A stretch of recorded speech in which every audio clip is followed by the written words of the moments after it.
First of all, I'm really, really glad to have Rob in Czech Republic. He's a special guest of ours and a wonderful person. So, an OpenSSL, as you know, is a library which is used in a majority of devices and a majority of the network elements across the world. It's basically on more than 70% of all the devices. But the technology itself is not, it is important, but it's also important the governance of the project. So the way we govern it is very important from the perspective of the trust. And I will go through the problem we had. So the original problem of OpenSSL was that we were a rather small, opinionated team of developers. So it was hard for us to actually know what community wants, what it is required from OpenSSL. Community we had a chance to ask and get a feedback was mostly a developer community, which we could find on a mailing list and a GitHub and on a different side channel. There was no particular structure, and most of our developers kind of knew what developers want, but we never had any mechanism to verify whether what they want is indeed what is important for the projects and the project's users. So 1 year ago, we decided to identify our first communities. You probably saw it in a previous slides and in another rooms. So it was the communities about like academics, individuals, small and large businesses. There was distributions, and we had to figure out how we can build or create a structure so we actually can have a channel which is reliable and we can talk and work with the communities and no communities is forgotten. And we were looking for the software which we will be using and which will satisfy our initial requirements, and it should be an open source project. It should be adaptable. It was very important for us that we have an access to data. It was important that we can self-host. It is important to have a discussions functionality, as important as to have a functionality to make decisions. We went through multiple different solutions until we found Loomio. And I think I reached out to Rob back 1 year ago with the questions, and it looked like a good solution. And the most important, it was easy to talk with Rob, and I shared some ideas what we would like to have, what it should give us, and Robert told it's no problem. Yeah, I got a call out of the blue, and Anton said, "Where the hell have you been? I've tried 20 solutions, and this one's almost perfect." So Loomio is a collaborative decision-making platform. It helps groups align, take action, save meeting time, and build trust in collaboration. So the origin story of Loomio. Loomio was born in 2011 in Wellington, the capital city of New Zealand.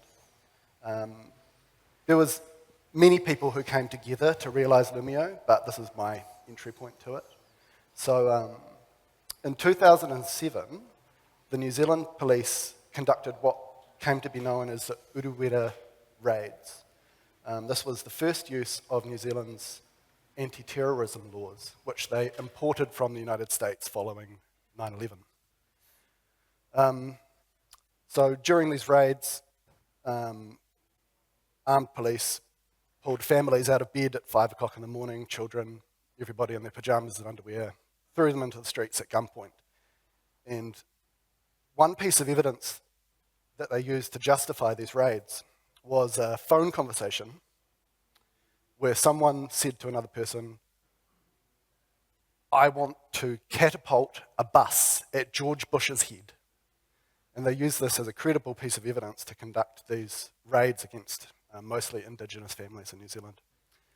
So my friends and I decided to conduct a feasibility study on whether this was a serious terror threat. And so this is me in a George Bush mask we built a catapult, and we're catapulting buses at my head on Parliament lawn. And so that was an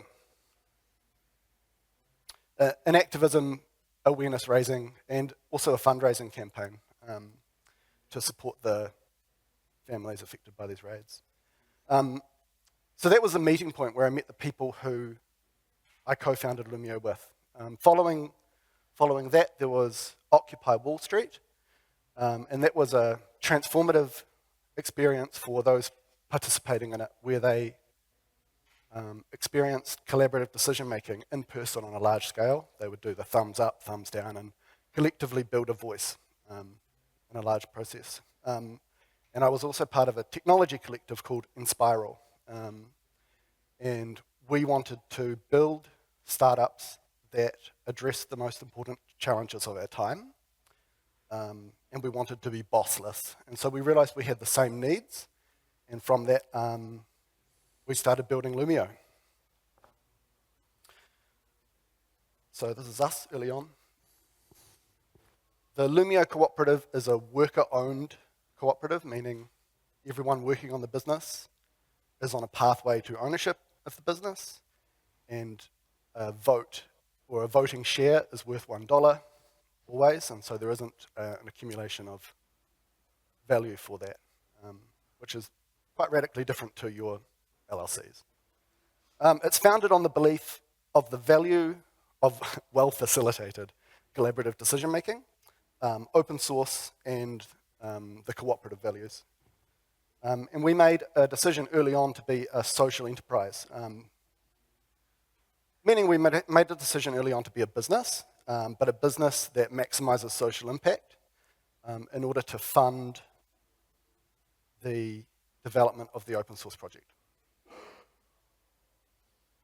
So in a nutshell, Loomio is a place for groups to have discussions and make decisions together. So we have groups where you bring together the right people and the right information. We have discussion threads where you have on-topic, clear discussions, hopefully stay on track, surface the right information, and give everybody a voice.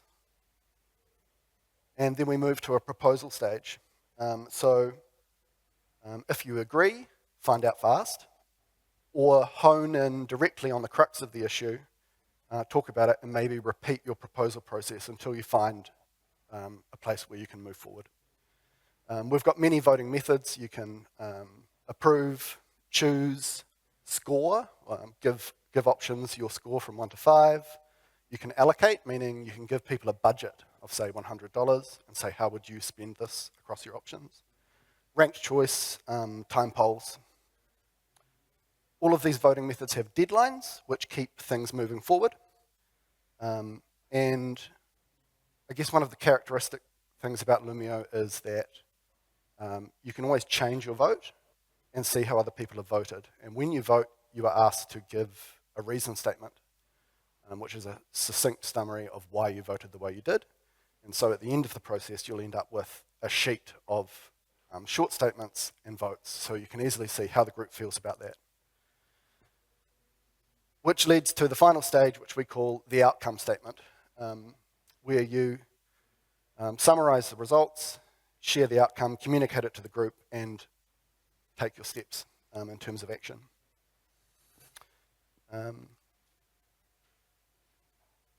So briefly, it's a real product. People use it around the world.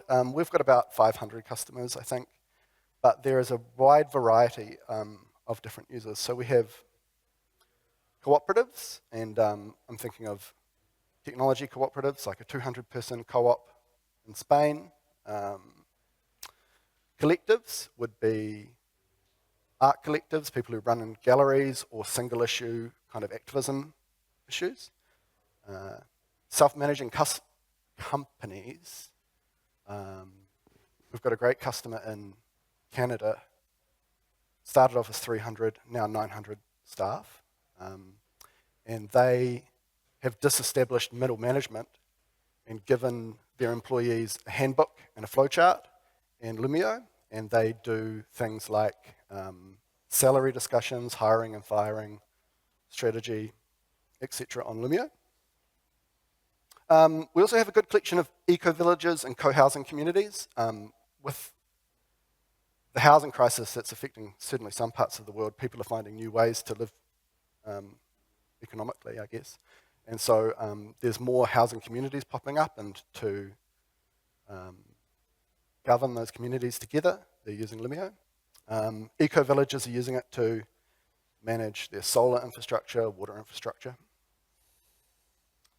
Political parties, I've never seen a right-wing party using Loomio.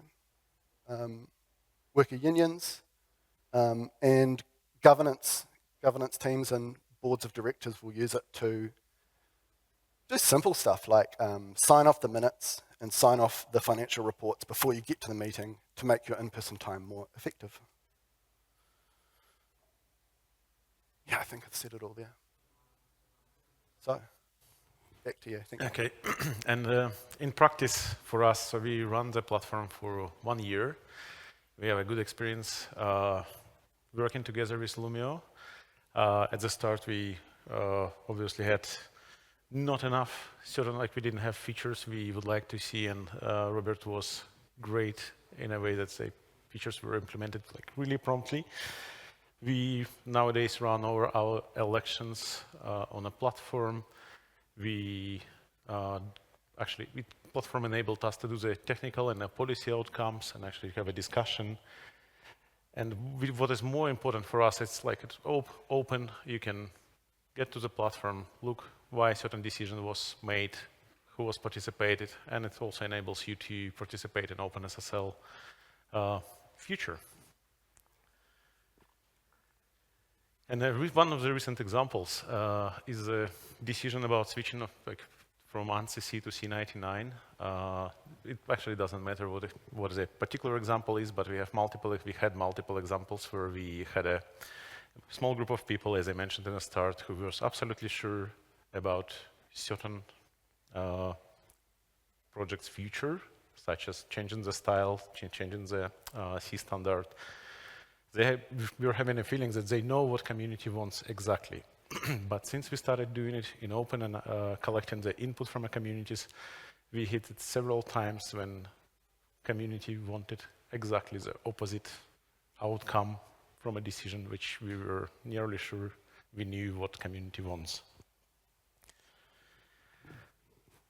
And since we have a time, another good example which Loomio enabled us, so we have a large and small businesses community where we were able to reach out to businesses which are not like our clients. And one of the biggest highlights, what is happening there, one of business advisory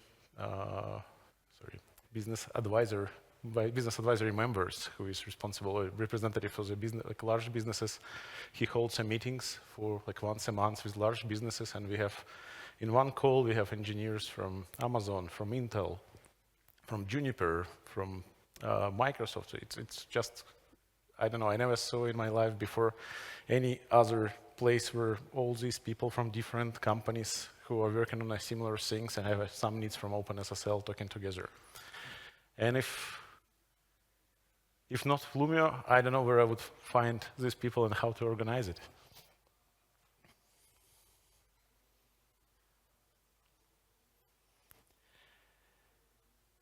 So yeah, right now we have run successful elections. We're about to run another elections for the foundation,